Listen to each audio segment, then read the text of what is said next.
Hey, this is my bird watching story. It's gonna be awesome. I don't think I'm doing this right.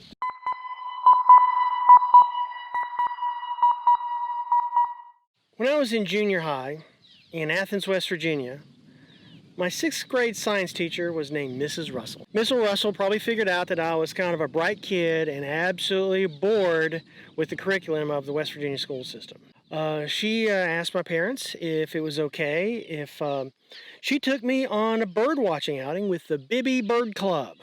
Bibby Bird Club was a group of bird watchers that were really active in the Appalachian Mountains. I remember that first day we went out, a lot of people. I was the youngest. Everybody else was about my age right now. Let's just say I was way junior to everybody else. By the way, did I say I was a bird watcher? They had such a passion for birding that it was really infectious. It was really infectious. They had an infectious passion for the hobby. And for them, it just wasn't a hobby, it was amateur science. They all had their field guides and checking off what they have seen, what they're wanting to see. They had some really nice binoculars, and some of them had really nice Nikon cameras with some really expensive telephoto lenses. And after the day had wound up, we all go have dinner, and these people bring out these photo albums of all the amazing National Geographic quality shots that they have taken in West Virginia.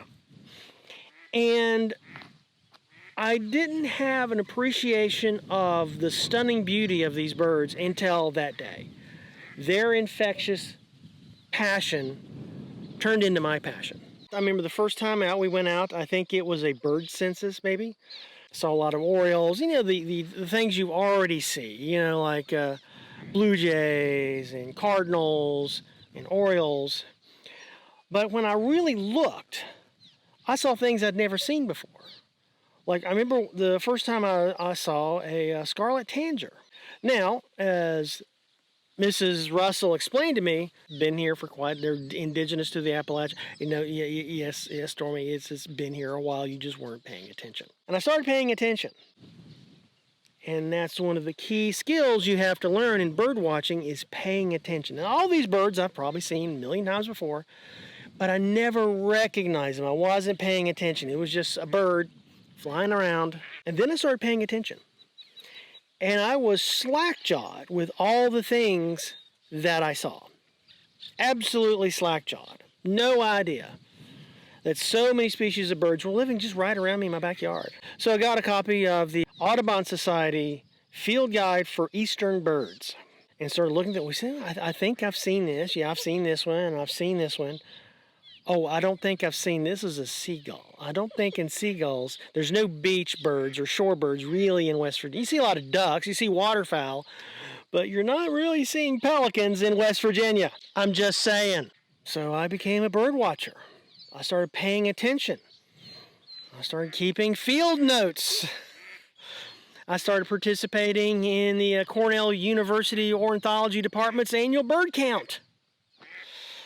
You know, and this hobby has weaved its way throughout my life. Sometimes it's not exactly easy to do. When I was living in downtown San Francisco, well, I take that back.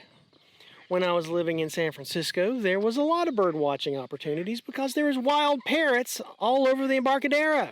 But I remember just getting some really good shots of wild parrots in San Francisco, like drinking water, posing, fighting, and they are loud. Let me tell you, they are loud. So I take that back. Bird watching has followed me my entire life. And just now, in making this video and thinking about San Francisco, the times I lived in cities, no, I've always been bird watching. Here's another memory.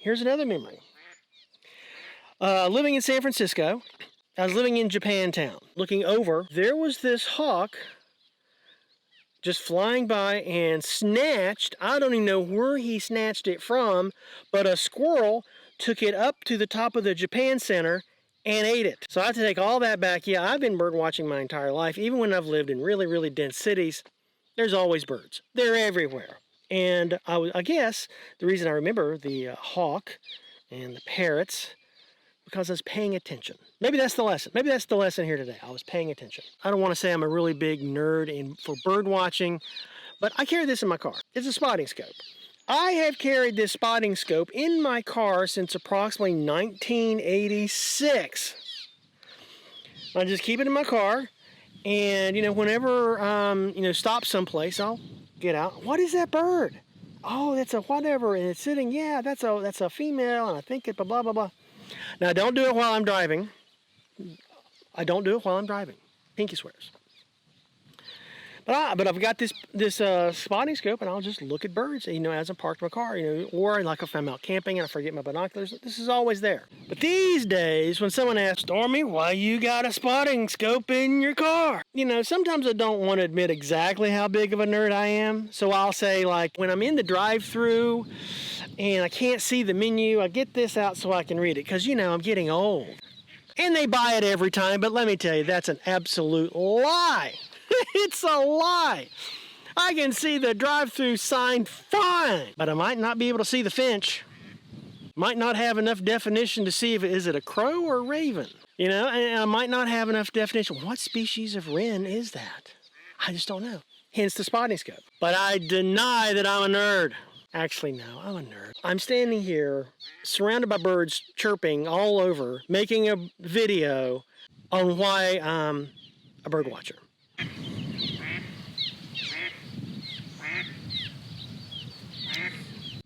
Let's see if I can get him.